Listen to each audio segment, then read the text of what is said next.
gardennya. Oh iya. Itu gardennya tuh. Oh iya, jadi ini hanya sebagian tadi ya. Oh. Nanti bisa berhenti dulu di sebelah sini ya. Nah, sebelumnya selamat siang. Perkenalkan, nama saya Mia. Nanti akan mendampingi Bapak Ibu untuk tur Taman Aroma 45 menit. Nanti di dalam silakan kalau ingin mengambil foto ataupun video.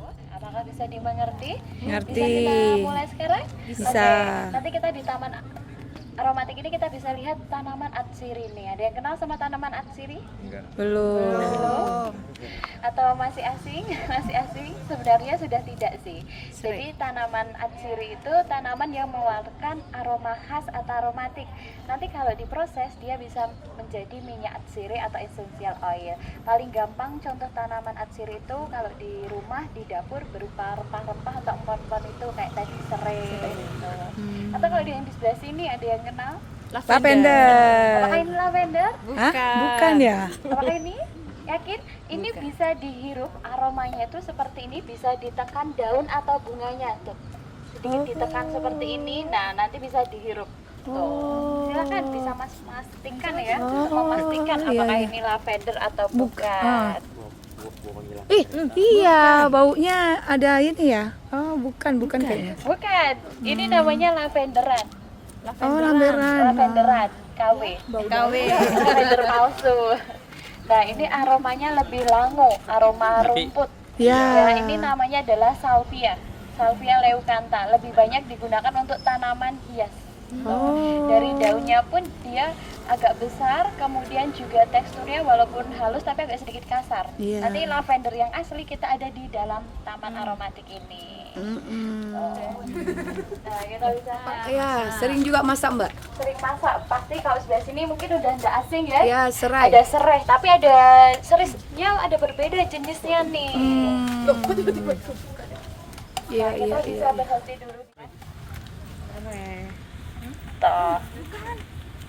Nih, silakan dihirup. Iya ya. Beda. Serai wangi apa ini? Beda. Ibu mau coba? Bapak mau coba? Iya. Iya, aduh. Nah, ini adalah serai wangi atau citronella. Biasanya untuk membuat minyak tradisional. Mungkin kalau nggak asing sama aroma GPU, Iya. minyak tawon. Iya. Nah, ini bisa dilihat, ini batangnya ini lebih merah, nih, dan juga daunnya ini lebih lebar dan tumbuhnya ini merunduk.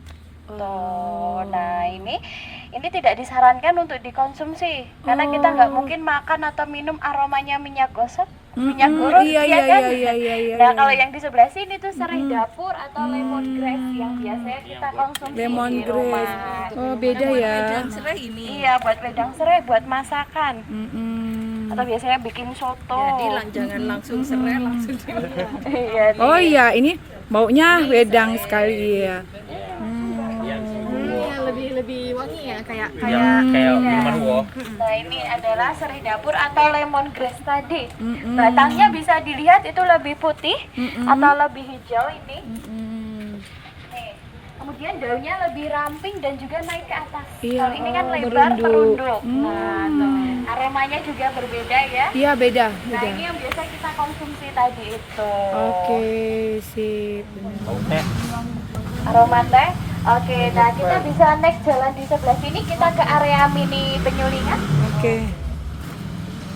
Ini Kak Rosa ke area mini penyulingan di sebelah sini 5 sampai 10 kilo. Ini juga proses menyuling juga. Nanti dimohon untuk tidak mendekat ke area kompor karena lagi nyala juga kompornya. Nah, itu payungnya bisa ditinggal dulu, taruh sini dulu, nggak apa-apa. Nih, ini juga bisa dipegang juga. Ini tanaman lavender ini. Iya, toh. Jadi bukan bunganya. Bisa bagian bunganya juga boleh dipakai. Jadi ini kayak batang, daun, kemudian bunga juga. Tuh, akar ke atas. Tuh. Oh, lavender nih ada Lavender ya. Daunnya lebih halus juga, lebih iya, iya. abu-abu juga tuh. Tidak laku ya. Oh, Itu iya. ada aroma lavender. Hmm.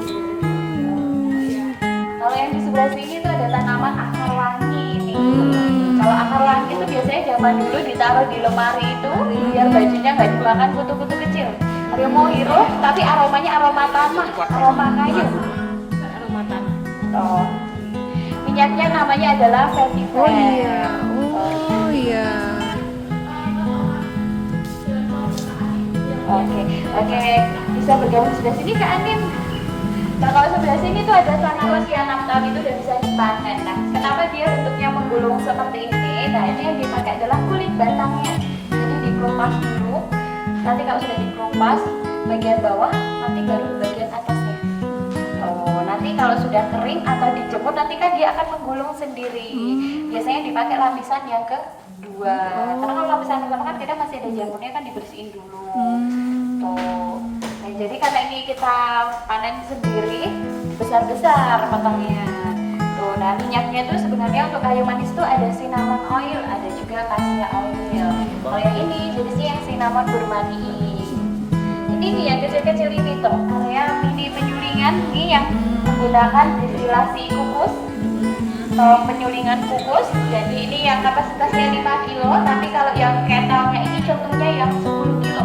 Nih, jadi nanti airnya itu kurang lebih sepertiga Bapak Ibu. Oh, airnya taruh di dalam kukusan kita. Iya.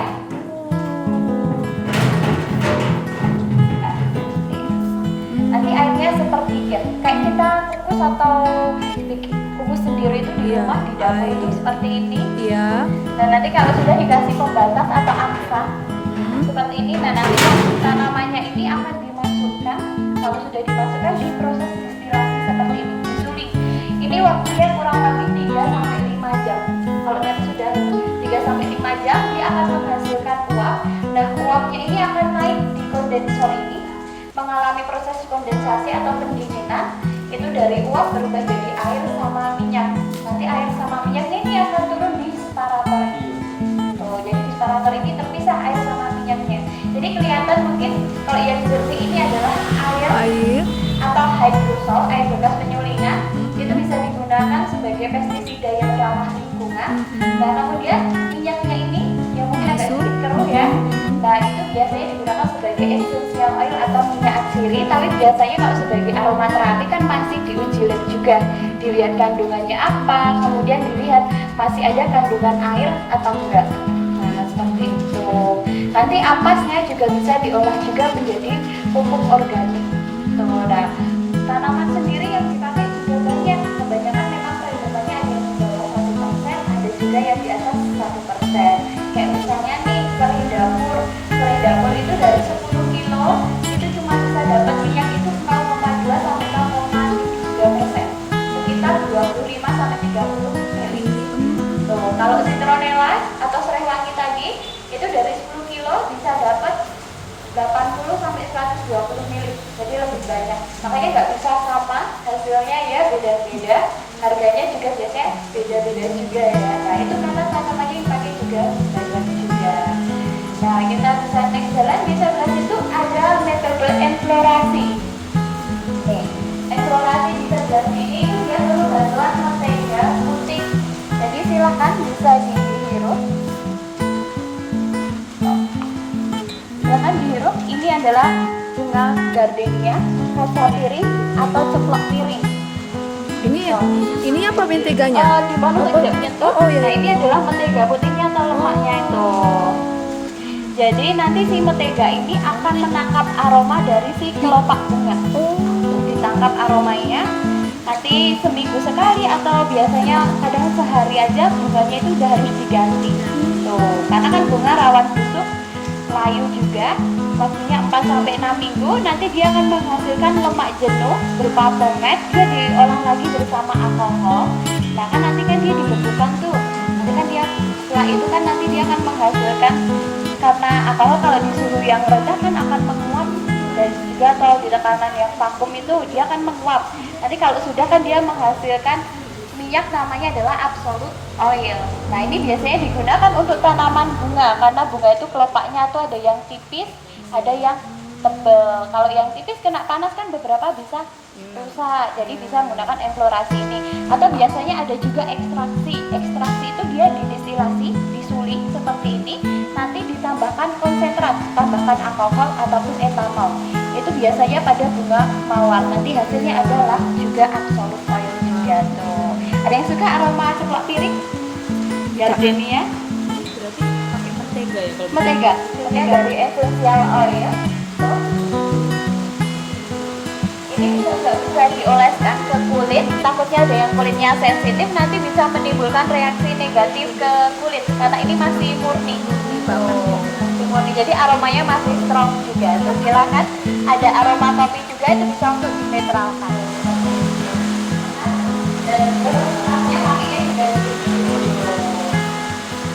nah, kalau tidak kita bisa bergerak ini karena sudah terkena biasanya panen itu usia 20 tahun, 40 tahun, 60 tahun itu baru dipanen. Ini putih, daunnya itu bisa dipetik, aromanya juga aroma kayu putih itu daunnya bisa dipetik, nanti agak sedikit dihancurkan. Ini yang menghasilkan cajuput oil atau minyak kayu putih yang dipakai daun sama rantingnya, nanti batangnya biasanya untuk industri kayak sampah. Tukeran Marigold. payung ibu, tidak apa-apa. Tuker ini. Saya pakai payungnya. Ibu saja karena di luar hujan. Nah, karena di depan itu sekarang Tuh, silakan mau dihirup. Kalau tadi kan di area penyulingan kan mau disuling ya, diangin-angin kan. Nah, kalau di sini juga kebanyakan tanaman lavender kok.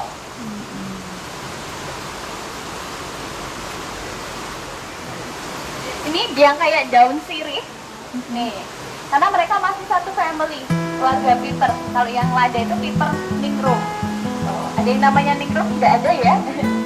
Nah, tanaman lada ini dia tanamannya merambat sampai merah. Nah, kalau sudah merah, nanti kan dia akan direndam ke air, nanti kan dikelupas, dijemur kan dia akan putih. Putihnya mulus kan. Kalau lada hitam itu yang masih hijau, nah itu langsung dikeringkan kan. Makanya lada hitam itu nggak bulat sempurna, karena masih ada kayak kulitnya tadi itu. Terus seperti ini. Tapi yang biasanya digunakan kan minyaknya itu black pepper oil ya, yang lada hitam itu. Kalau yang di sebelah sini ada bunga warnanya merah. Pasien yang pernah nanam di garasi rumah. Ini namanya adalah melati Belanda atau bunga combretan. Bisa juga disebut juga sebagai ranggun creeper. Nah, ranggun creeper ini namanya adalah ranggun creeper. Tuh, silakan dicari aja, brand luar negeri ada, variannya belum. Tuh. Ini biasanya kalau melati Belanda ini pohon tapi merambat. Makanya banyak ditemukan di garasi rumah, di depan rumah itu karena dia walaupun pohon tapi merambat, takut rambatan. Tri, tuh ada yang sering pakai tea tree, The Body Shop, atau biasanya obat jerawat. Nah ini, tuh silakan pakai aroma obat jerawatnya lumayan besar. Jadi itu lebih ke anti-inflamasi ya. Biasanya kalau untuk skincare kan untuk jerawat, ini adalah bunga geranium.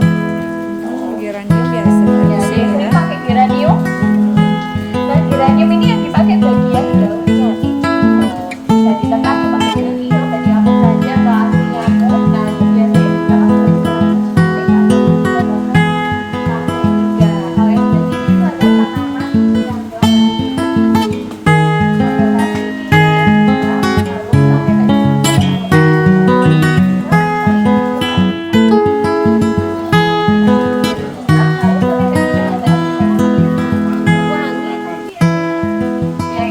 aromanya itu kan. Kalau di sini itu sudah tanaman pandan wangi juga ya. Nah kalau pandan sudah ada kasih. Ini kenal?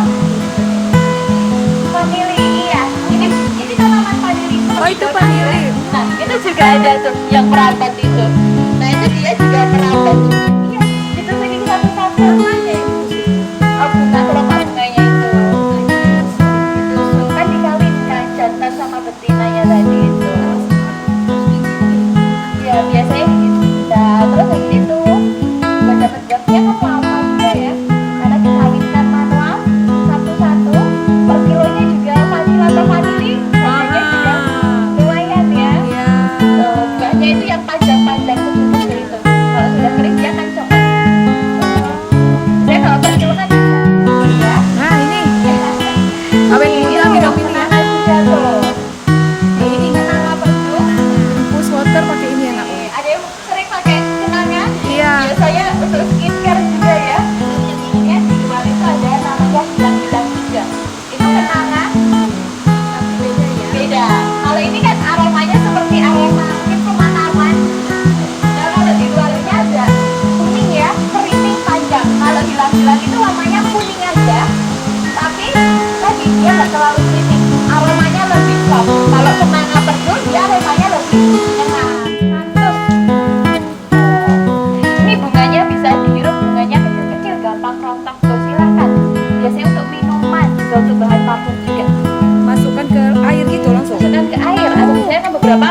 agak sedikit dikeringkan tuh. Tuh aromanya sedikit tuh. Bunganya memang gampang rontok tuh. Osman terus apa tadi? Sweet Osman. Osman. Mau coba? Itu. Gelutas. Ini nih. Agar ini. Iya, bersayur. Bersayur bisa. Meluntas. Zaman dulu itu airnya kadalnya direbus, nanti airnya diminum atau dijaga. Nih. Yang alami. Nih, deodoran pengharum bau badan alami. Tuh aromanya memang nyengat. Gimana ini ya? Kita baru dengar ada aromanya nyengat. Itu deodoran alami zaman dulu ya. Zaman mungkin nenek-nenek atau sudah Belum tas ya mbak? ya belum tahu. Iya tuh. Bagus juga nih dikembangin ini nih. Dari keran. Kepal-kepal sudah membulat. Kalau sudah membulat dikasih kain kasa, ditali. Nanti ditempel lembek, ditali lagi. Ini lebih minimalis kalau kita di rumah nggak punya banyak lahan. Bisa digantung seperti ini. Kemudian nanti treatmentnya direndam pakai air. Seminggu sekali 5-10 menit. Turunin, direndam, ditiriskan, Gantung lagi. gantung lagi. Nggak usah, iya direndam. Nah, kita bisa